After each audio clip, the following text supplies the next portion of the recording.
playing football, Power 5, man. You made it to your dream school. Congratulations, obviously. So one thing I wish I would have done is went to more camps my sophomore year, actually. I would say my recruiting like really took a serious turn like my junior year. A bunch of coaches told me like, we'll see how your first 3 games are, and then that'll depend on if you get an offer or not. And the first 3 games I did really well. And the coaches like came up and talked to me, and they were like, yeah, do you have any offers? Or like, how's your recruiting process going? And I was telling them like, you know, it's a little bit slow. It's not exactly where I want to be, but I'm just trying to like go hard on the camps this year and show that I can play. Told me like, well, you got your first one now. So Iowa and Iowa State were probably my 2 main choices. I prayed a lot also, just like Lord, give me the strength and wisdom to make the right decision here, and felt like Iowa was the right choice. What has been the hardest part about the transition from, playing high school football to, playing college ball? The speed of the game, and there's so much mental like preparation that goes in before the physical aspect. What was your first welcome to college football moment? It wasn't like a big hit or anything. So this kind of ties in with the speed of the game, but I'm supposed to read safety to corner on who I should block, because the play is like coming around to me. I'm keying him before the ball snapped, and he like takes 2 pedals back and like acts like he's bailing. So I instantly lock my head onto the corner. As I'm going to block the corner, I just see him fly past my face, and I just see him fly by, and I'm like, oh no. And as I go to block the corner, I turn back a little bit, see my running back get smoked in the backfield, and all you hear is Apollo. I'm like, shoot. Like, how important is that individual period? You know what I mean? Like in practice and even outside of practice. Yeah, crazy important, because it's gonna show when we have 7-on-7 or team period, or when we need you to win on this route. Like, I know what I can do right now because like I've practiced these things. Then it's just fluent out there, and people will be like, dang, like where you learn that at? And it's like, I've been working on that. You know what I mean? I just think about it. Yeah, it just naturally happened. And it's like, right. What is something that someone's told you rather that defines your mentality? I can't quote it like word for word, but just always the aspect of like you know what you can do. You just like, you got to show them. You know what I'm saying? Yeah. In that aspect of like that, I'm playing for more than just myself.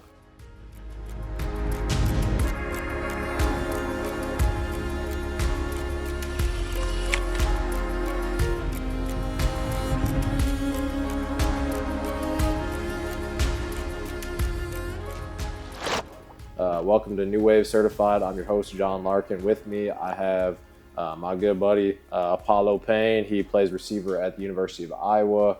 Apollo, appreciate you coming in with us today.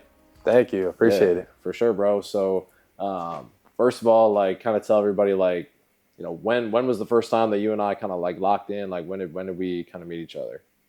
I believe it was my sophomore year, in the summer. Like going into my junior year, I'm pretty sure, like the end of sophomore year type area. And I just like saw some videos of your workouts and stuff, and then just hit you up. And I think our first workout was at Kingston. It was a pretty hot day. It was. But yeah, it was at Kingston. And then ever since then, we just kept going. Just kept going, man. Yeah, I remember, just my early impression of you, when you're in high school, just kind of like, I remember the workout so distinctly. You know what I mean? We're working 1-2s, all that, double ups, triples, all that good stuff. And I remember Lonnie told me about you, because Lonnie was that was part of the reason. I saw they were doing a little prairie connection there. But yeah, just the early impressions of you were like, man, like this kid, like, he's got moves, like he's got potential, stuff like that, and like you had like an ambition to go play at the next level, and so like you were like one of the first kids that I've met in town that had that similar, mindset. Yeah. And so like I was like, yeah, I definitely gotta stay in touch with this kid, man. He's good stuff. So and here we are now, man. Yeah. A couple years later, it's crazy. You're playing football, Power 5, man. You made it to your dream school. Congratulations, obviously. I remember, always talking about this type of stuff. And so want to just kind of dive in a little bit to your journey and kind of learn a little bit more about like your recruiting process and when did it really get serious for you? Yeah. So the end of my eighth grade year is when I knew I wanted to play like college football, because at first I didn't know like basketball, football, either one, but football that I decided on. And then, so one thing I wish I would have done is went to more camps my sophomore year, actually, which I went to Iowa State, I think, and that was it. Which I didn't realize how much of a like pivotal point that is, like going into your junior year.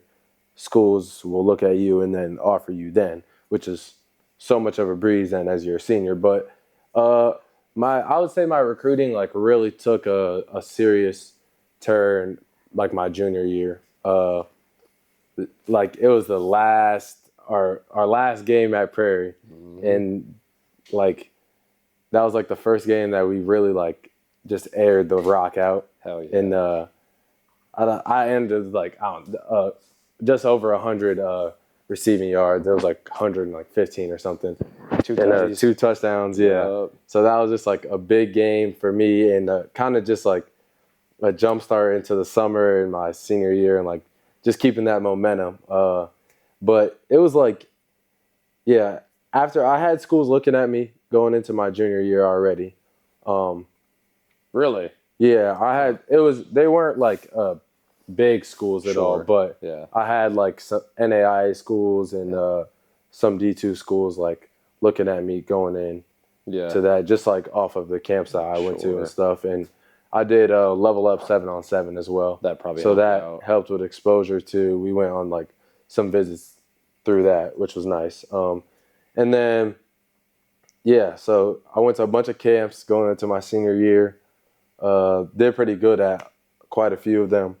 So it was on a lot of coaches' radars, and a lot of it was based off of a bunch of coaches told me like, we'll see how your first 3 games are, and then that'll depend on if you get an offer or not. And I mean, thankfully, the first 3 games I did really well, which is nice. First game head top. Yeah. Come on, man. First 3 games, all three of them had over 100 receiving yards, I think. So that just like kind of jump started me for like, I was like, okay, like this is how I wanted to start. And then ever since then, we would have coaches like come into our school, talk to us.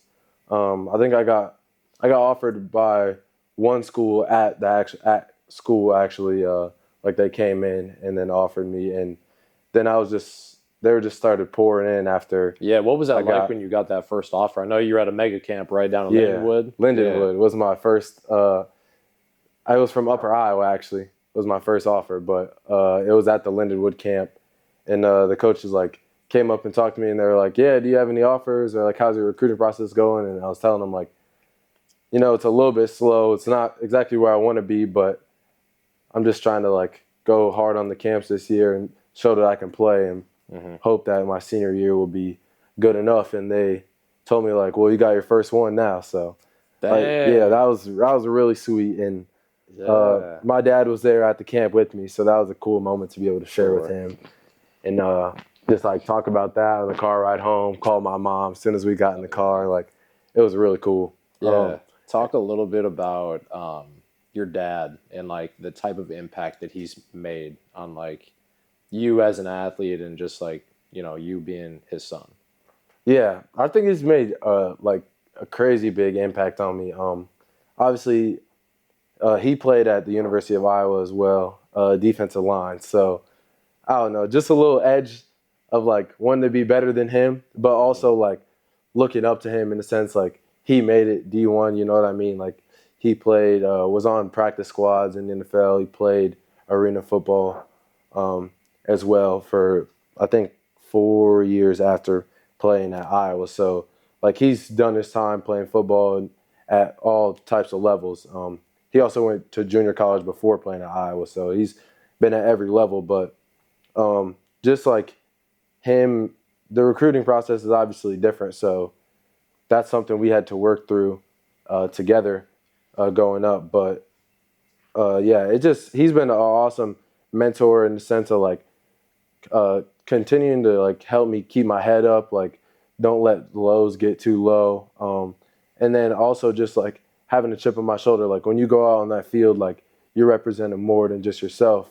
Like you're representing our family, but also like you got to go out there with the intentions that I got to show him the best. Yeah. You know what I mean? So just like I feel like we have the same mindset in that way that like we go out with a hard chip on our shoulder, which I'm so thankful for. And he as also just like, he's just, been a great mentor for me coming up through the I think process. just like having that mentality is such a huge advantage. You know what I mean? Of like, I'm going to go out there and I'm going to dominate. You know what I mean? I think there's so many kids out there that do not have that, or they just haven't been exposed to it. So, you know, having your dad around to be able to show you that, like, definitely, like, you know, pay dividends. You know what I mean? To the type of athlete you became, and you know what I mean, the type of hard work and stuff like that went into it. You know what I mean?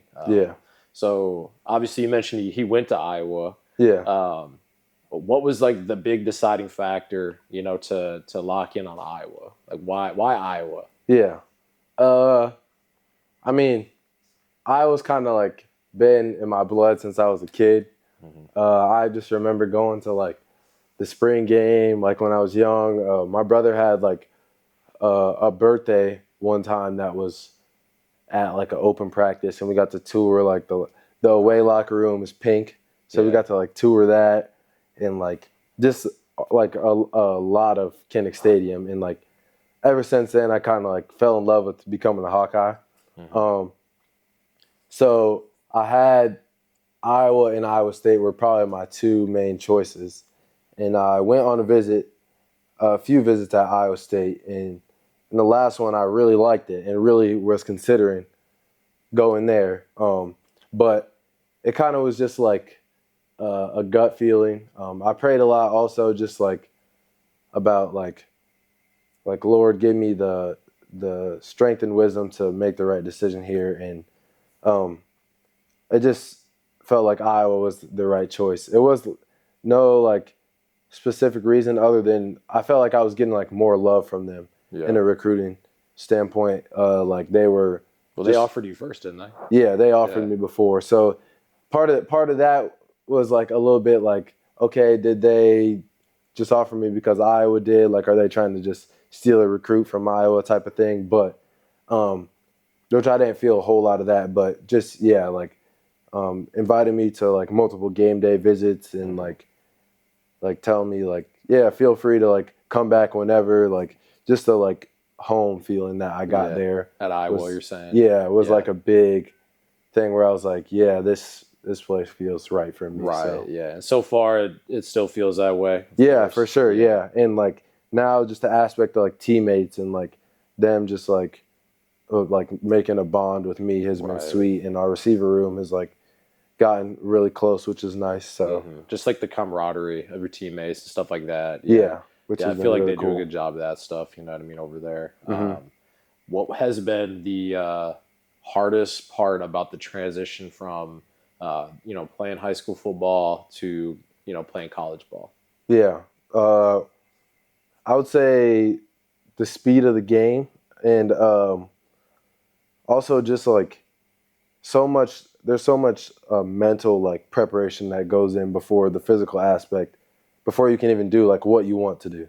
So just like hearing the play, getting a pre-snap read, like knowing what my keys are, taking like one big thing was like even blocking a safety from a slot position, like taking such a flat angle because he's coming downhill so fast.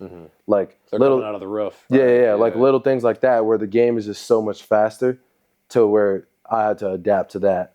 From where in high school you go from like being one of the guys where like you can move at your own pace because you're so used to the game, to where now it's like, okay, I gotta like catch up a little bit. You know what I'm saying? Yeah. So that has been a big jump for sure, which I feel like I started to get settled in a little bit more, just as especially as spring ball came to an end. So I wanted to highlight you real quick. your spring ball performance. Mm-hmm. Caught a touchdown in the spring practice. Yeah.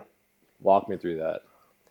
Yeah. So it was the last play actually of practice, which I had no clue it was going to until the end. But yeah, I was funny actually. I was getting my ankles taped in the morning. The trainer asked me like, "Okay, Paulo, like, what do you want to do? Like, what's your goal for today?" And I was like, I didn't even think about it. I was like, I mean, I want to score a touchdown. Like, I had scored a few in other spring practices, so I was like, yeah, like, I want to score a touchdown and just get some catches, catch every ball that comes my way. So like that, it was a play. We were like on the goal line, I think like 10 or 15 yards out, and I just had like a spray out route. Mm-hmm. And I just knew I needed to like push his outside leverage, then give him like the 1-2 inside, and then get out. And as I caught it, I noticed I wasn't in the end zone, but like I was close. So I caught it and I turned and like I just saw the pylon and I was like, I just got to die for it. Get in there. Yeah. So I just caught it, turned, had like 2 steps and just dove with everything I had. And everybody go crazy? Yeah, it was sweet. I got the ball in, which was nice, and then celebrated with my teammates. It was sweet. Yeah, dude. The receiver room was really happy for me too. And after the trainer was like, she came up to me and she was like, "You literally did it. You got your goal." And I was like, "What are you talking about?" She was like, "You scored." I was like, I completely forgot that I set that as my goal even. So that was like really cool. So just dude, to have that. That's a great story to hear. And kind of circling back real quick to when you're talking about you kind of prayed on it and stuff like that, and give me the wisdom and all that stuff to make the right decision. And for Iowa, to me, hearing that story about the trainer talking to you while you're getting your ankles taped about like, hey, what are your goals? Mm-hmm. Like that just tells me that program there is like that dialed in. You know what I mean? Because like trainer's job, like their job is not to ask you that question, right? But if they're bought into the culture of the program and stuff like that, then they are going to ask those questions. You know what I mean? And I just feel like that is one of the things that's interesting about Iowa. You know what I mean? Hearing that. Yeah. But either way, they definitely like know football well. Like they're not just like a trainer that just doesn't know what's going on. You know what I mean? Mm-hmm. A few of them have been there for a good while, but yeah, they're definitely like bought in and know that like. They know the expectations. Yeah. They know the expectations and like me, like just coming here too, or getting there. They just like know that like you want to make a good footprint as like your first starting. So like just the little things like that. Yeah, that just keeps you like in it. You know what I mean? Just, for sure. Yeah.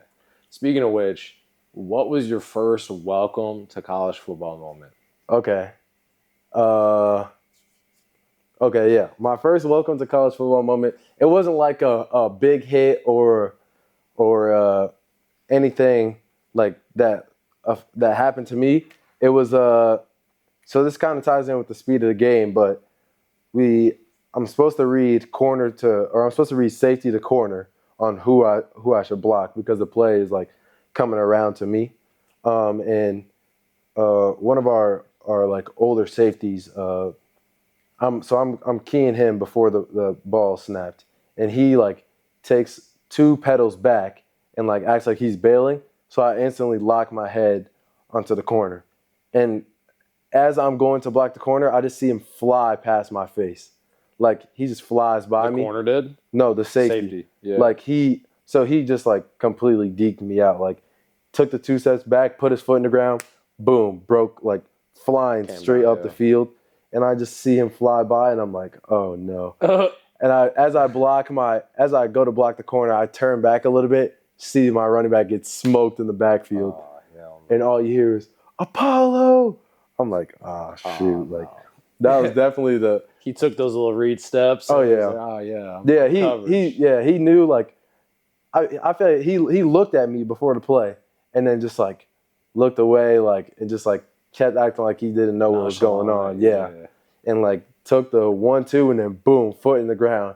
And as soon as I turned away, I just saw him fly right past me, and I was like, this is going to be bad. Yeah, man. Well, takes what it takes, right? Yeah. You have to go through that type of thing, but oh well. Yeah. So, I mean, blocking, that's definitely like an overlooked aspect of wide receiver play. And I want to just take some time and cover a little bit of like wide receiver development and stuff like that. So, talking about you and your individual game, how has that changed and how has that grown over the past like year and a half? Yeah. I think a big thing is like just adding more to my bag when it comes to like within a route, I guess. Like a big thing has been like with my like mentally, like what I'm thinking before I'm running route. In high school, it's kind of like, okay, I got a post and I'm either going to go outside or inside. Really, I just got to beat them. You know what I mean? And the ball's coming like every time almost. So in college, it's a little different to the sense of, okay, I have a post. I got to see how the corners align to me. And I'm looking at the safety also to see if I need to run it higher or lower. Like just things like that. And then as well, like in high school, I didn't see much cover 2 or like man and quarters even. Yeah, like it's mostly like cover 3. Corners are bailing because they're scared to get beat deep. Right. You know what I mean?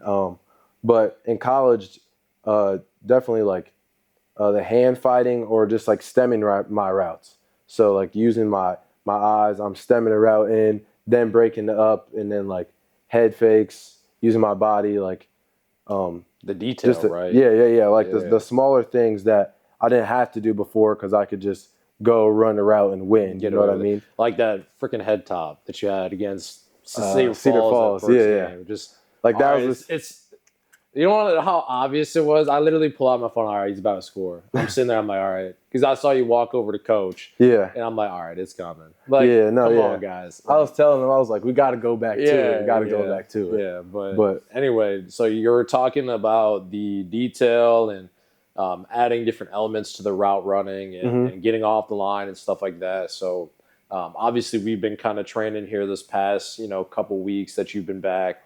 Just curious, like what are some of like your favorite drills or like techniques that you've like taken away from like the training here? Yeah, definitely like the one we just did the other day where like we were kind of like running on a curve, I guess, before like breaking on the route when we were doing like full routes. Like that is like a very realistic scenario that happens because obviously there's going to be times where you completely shake the corner off his spot.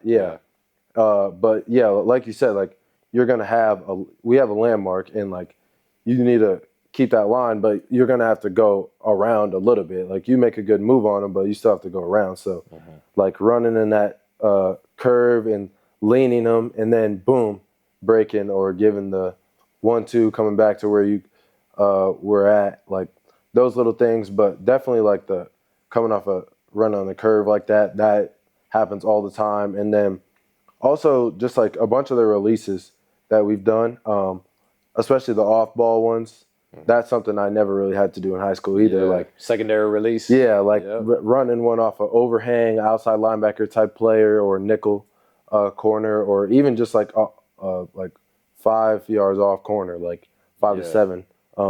Having to like do that, I didn't really ever have to do in high school. So those have been a big help that actually translate well to the college game. Yeah, absolutely. And a lot of kids, like, they don't understand just how detailed it actually is. Like I think about yesterday, right? Excuse me, when we were doing the diamond release.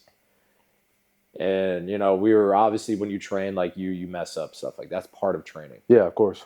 And then I go, all right, dude, like all you need to do to execute this the way that you want to is just keep your shoulders turned just a little bit. Yeah. And that little change, you're able to get in and out, right? You know what I mean? And I think about you talked about the overhang defender, right? The linebacker. If you got a stem inside at him, I remember during the spring break we were talking about just attacking different shoulders. Yeah. Right, and then how are we going to position our body?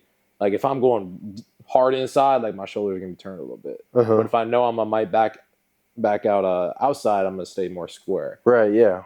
It's just like you don't really think about that unless you actually work it. You know what I mean? And so I guess like one of the other questions I had was like, how important is that individual period? You know what I mean? Like in practice and even outside of practice. Yeah.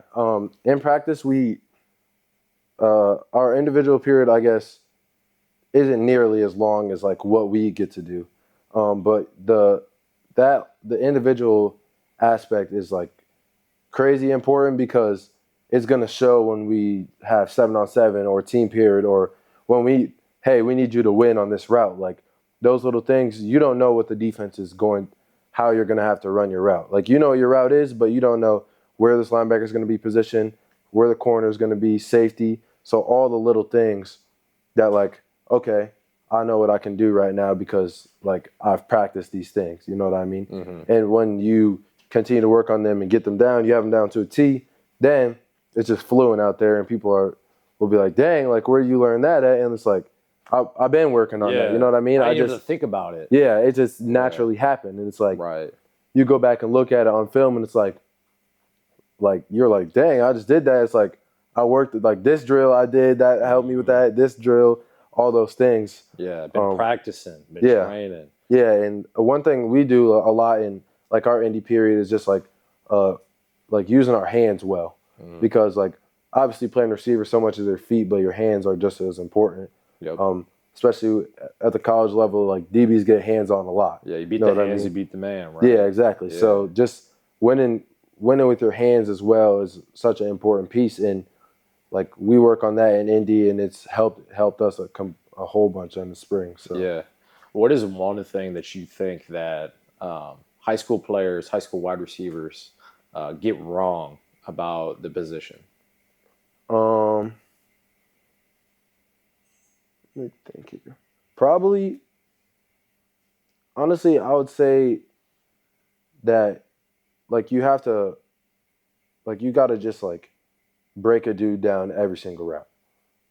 Like you got to kill him every route. Yeah. Like that aspect. Like we watch these on TV, like Devontae Adams, Justin Jefferson, and you go and like watch highlights of them, and it's like all those highlights are when they kill the dude every single rep. But like you go back and look, and like there's many times they'll have catches and people are like, wow, like how did he make that catch? Like it's a guy right on him, because you don't like you can win the rep and still not kill him on every single route. So that I think is like people think they got to put the best release possible every single time and kill the guy every time, but that's like not realistic. You know what I mean? There's gonna be times where your release doesn't work, but there's other aspects of the route that can keep getting you open. Yes. You know what I mean? Like top of the route, your release doesn't work well, he's on your hip, but you use your eyes well, and then like make a move at the top of your route, and then you're open. You're open. Or like even you don't do a great release, and you just have a go ball, and the ball's back shoulder, but you keeping your eyes forward, and then you have late hand. Late turn, like little things like that can still help you win the rep when you don't kill the guy. Like you're gonna kill a guy on a route sometimes. Right. But sometimes you kill him too much. Right, exactly. And then you get yourself back covered. Yeah. But yeah, it's just that's the thing, is like even I had that thought of like I have to like make this guy almost fall down every single time, which is just not realistic. Right. Yeah, I know talking to like Lonnie and those guys last time they were in, one thing that they pointed out was like less is more. You know what I mean? And I completely agree with that. Like the more simple you can make the game, right? Because it's already fast. Yeah. Like you talked about, like the more simple we can make it, the more streamlined we can make our route running and stuff like that, the better. You know what I mean? And obviously, there's going to be a time and place where we want to actually try to go out there and kill something. Right. Yeah. I mean? But time and place, right? So, that's a big. Like I like that. Less is more. Less is more. Yeah. Man. You don't need to. You don't always need to do all the fancy release and that's the thing, man. All the extra stuff. Everybody thinks that. No one they won't care as long as you're getting open. You know what I mean? And that's get the open thing and too, catch man. the ball. Like I think about all the time, like with receiver play, is that everybody gets so carried away with like releases right? And they want to learn all the different releases. Yeah, it's fun. Don't get me wrong. It's a lot of fun. But when you get in a game, you're only gonna use like one or two. Right. And like, which ones are you going to use? The ones you're most confident with. So you might as well train the basics. And I have a talk with a coach here quite often. I train his son, and we always talk about just like the importance of the fundamentals and stuff like that, and like how it actually like really translates to the game and stuff like that. Yeah. But yeah, I just kind of want to shift gears real quick. Look a little bit more about look more into long-term training and like the role of that. And so, how has like the consistent year-round, training and practice helped you? I would say it's helped me a lot. Like one thing that I think some people have like a misconception of is that like you can't just train during your like football like organized workouts and want to go where you want to get to. Like there will be a few diamonds in the rough that just have crazy natural talent that don't really have to do much, but majority of people are doing stuff outside of, especially like the football season or whatever season it is. So that aspect of like when we would train inside in the winter, and like it was like so at basketball practice, but like on the weekends or something, like you get in receiver work, like not taking 3 steps forward during the season and then take 2 steps back in the off season where you do nothing. I like that. You know what I mean? Yeah. So I would say that's a big aspect of where like even playing a different sport, like doing basketball or learning how to jump or doing track and like sprinting, all can translate to like the game of football, which helped me. But like doing like actual receiver workouts or even like catching a football, like that type of stuff. Just getting your hands on the ball, man. Right, yeah. Doing that stuff in the off season when it's like, all right, I got a free day. Let me like go and do like just some work, even if it's little, like that. It's gonna add up. Yeah, it's gonna add up, and it helps a tremendous amount. Sure thing. Yeah, and so just kind of curious, I guess that's like really good advice for like the high school athletes and stuff like that. But like, is there like a moment that sticks out to you in your head that where you took something from here and it really gave you a real edge in like your competition? Yeah, I would say like a lot of the like footwork or just like cone drills that we did, like a simple box drill even that I didn't even know, like doing those like in my backyard, like whether it's just like in the summer when like we'll have off days for football, or like I would literally just wake up in the morning and like do a little warm up, go put my cones out there and like be on a footwork ladder or get like cones out and like work a release that we did, or like working on my breaks, or just like simple stuff like that where I don't need a whole lot of grass, but like I'm using what I have. And like those days I felt like stacked up, and I started to see a difference from my peers as I got like older, like especially like into my senior year. Like I felt like those days really showed stacking up when it's like just using simple drills that like we have done and taking them and like, okay, I can do this on my own. Like I remember how this works. I remember what keys I need to work on. The cues and stuff like that. So you basically are talking about how you learned a drill from training, and then you in your free time, you took it and applied it in your free time. Right, yeah. Yeah, I remember you sending me a few videos, man. In the backyard, it was like, early spring, leaves are still on the ground, you know what I mean, type deal, or, late fall, whatever it was. And I remember what you're talking about. Yeah. And I remember I had a conversation with your mom. We were out we just finished some speed training. It was last summer. And she said that the moment she knew that you took the next step was when she looked back and she saw all the work you did during COVID. Yeah, COVID was a big period for me. When you just went outside and like did your thing.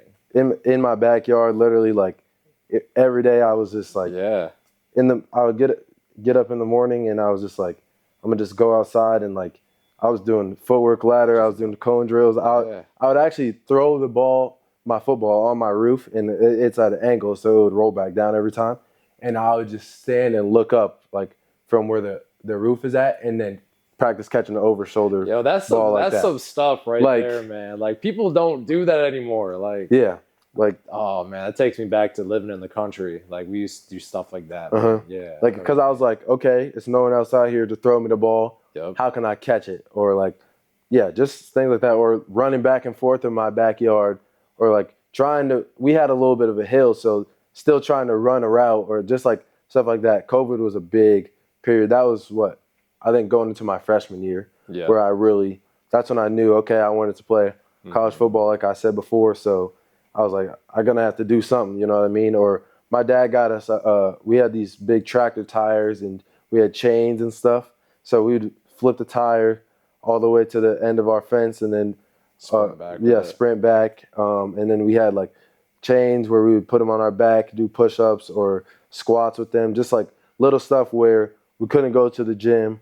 Like we didn't have a whole lot of football workouts because of COVID. So I was just doing what I could to try to get stuff, and I felt like those days too, like set me apart a lot. I remember hearing a story about one of my my mentors, the guy that I learned from in Chicago when he was a kid growing up.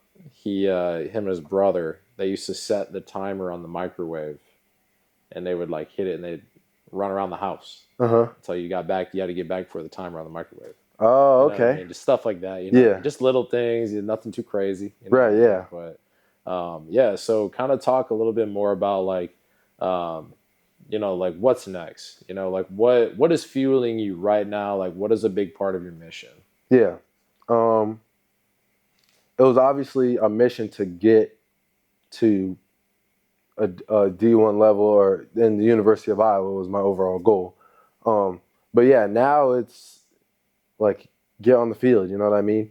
I have like a goal list that I made before I started, which was like what weight to get to, like goals for the spring, and then like is that the thing you on your iPhone? Yeah. And then like my next one is like make the travel roster, get on the field. Yep. Know what I mean? Which obviously that's going to come with stacking days, stacking good days. Yep. Obviously, like a bad day is going to happen, but don't stack like when there's a bad day, you got to stack it right after that with a good one. You know what I mean? So just overall, stacking good days and giving my 100% effort, having that chip on my shoulder where I'm coming in and like I feel like I can play. So like you got to show it. You know what I mean? Yeah. And thankfully, like at Iowa, it's opportunity.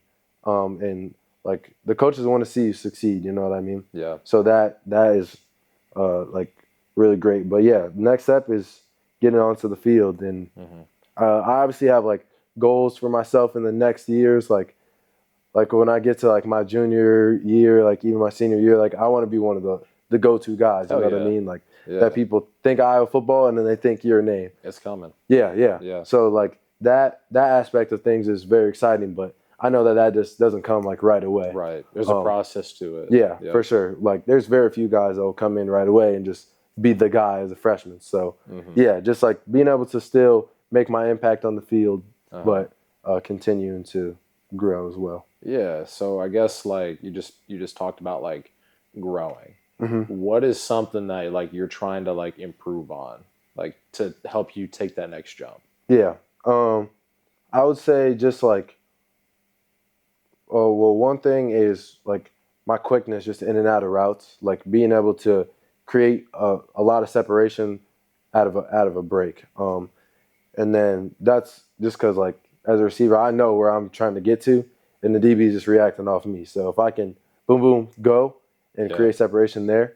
And then also just the mental game of like slowing things down before the snap. You know what I mean? Obviously, we don't have a whole lot of time. You got to hustle out there. But, like, that is a big aspect that I see our veteran receivers have where they're like, yeah, I saw cover 2 on this. The corner was playing me outside leverage, and he was like 2 yards off the ball. He got pressed on me, and the overhang player was like inside, so I just stemmed at his inside shoulder and broke it up, or like just that aspect. That quick process. Yeah. The ability where to it's like, okay, what are my keys? Bang, I'm running the route. If this happens, I know what I can do to react to it. You know what I mean? Yeah. Which obviously comes with repetition, but the mental aspect, I'd say it was like, once I get that, then I can just play free. You know what I mean? And then I'm just flow state. I'm just playing football. Yeah. Oh, yeah, man. So that aspect I'm excited about, but continuing, that comes with everyday process, film, knowing the playbook, like that stuff. I can continue to work on. Stacking these days, right? Yeah. Hell yeah, man. So I guess like long-term thinking, what does success look like for you? I would say just like in general, or I guess like football-wise, it could. Yeah, I guess it's kind of a general question. Like, it doesn't have to be football. You know what I mean? It could be outside the the locker room, off the field type deal. Like what is it? Could be getting a college degree. Like, what does that success look like for you? Yeah, I definitely want to get my degree in. We were talking about it a little bit before, but yeah, like I'm interested in the sports broadcasting. So I think it was our Wisconsin game last year. We had there was a guy, because like NBC was there as a night game, and like just being like one of those broadcasters that like talk before the game, or like being on like Fox Sports or like the ESPN, like how Charles Barkley, Shaquille O'Neal, all those guys just like are just having a conversation, but like getting paid for it. It's about sports, you know what I mean? Yeah. And they're passionate about it, which I am too, and I just love that aspect. So definitely like get into a field where I love my job, you know what I mean? Yeah. Whether that is, my overall goal is to play in the NFL, obviously. So like if playing football is my job, I'm going to love that. That's what I want to do. But like if the time comes where like when the time comes I have to be done, then still being able to like have a plan, and then also just having a family. You know what I mean? Being able to raise kids. Kind of do something similar to like what your dad did. Yeah, exactly. You know what I mean? But football-wise, like making it to the NFL, like I said, want to be one of the go-to guys on the team as I start to get older, really make my impact. Become a letterman. Hopefully win an award. Like they got obviously Blittenkoff, the Burlsworth, I think, is the like walk-on of the year award. But yeah, there's plenty of like opportunity for that. Like sky is truly the limit right now. So just I got like hitting a majority of my goals, I would say. But those are some things I would like. I guess I can measure my success kind of on. You know what I mean? Get some recognition. For like sure. The things that you've done. You know what I mean? And that's really cool to hear. Just the like you mentioned, just the different opportunities. You know what I mean? There are to make an impact. Either within your career. You know what I mean, as a broadcaster, or playing in the NFL. Or just even the accomplishments that you have in college. You know what I mean? Through earning different awards and recognition, either from your teammates. The conference you play in, or the league as a whole. So absolutely, man.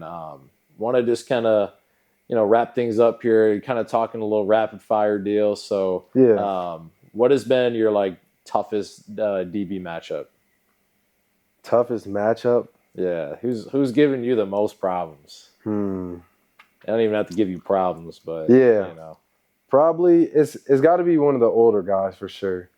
Like TJ, Deshaun, probably one of those two guys. They've been playing like college football. They're used to the game, so they just like little things like that where they were like, this is the first time I ever experienced like a press bail. So like as soon as a ball snap, you got a hand like right in your face. He's jamming you up. And then he's just bailing off. And it kind of just like messes with your head. It throws a tempo off your route. Like little things like that. Or, just like also the safeties in their alignment. But yeah, probably Deshaun or TJ is one of my tougher matchups. They're older guys who are used to the game and the speed and got good technique. Yeah, they got you a few times. Yeah. Pre-game hype song. Pre-game hype song. I always loved like Dreams and Nightmares. I love that. You're gonna say Meek Mill. We were talking about the Eagles earlier. That gets me hyped. But I like before. Well, let me see. Something Drake.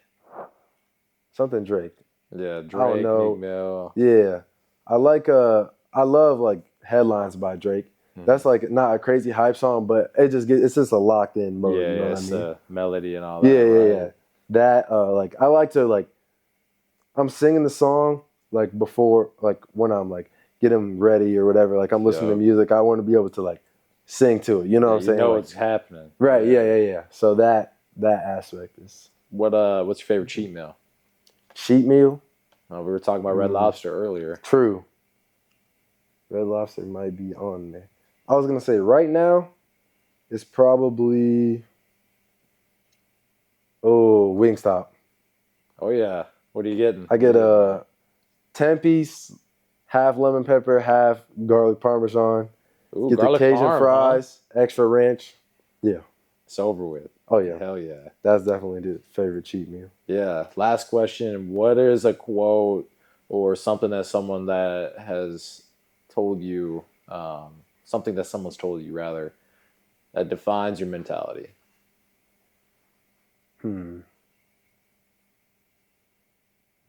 It's probably something from my dad. He's told me a lot of quotes, and I can't quote it like word for word, but just always the aspect of like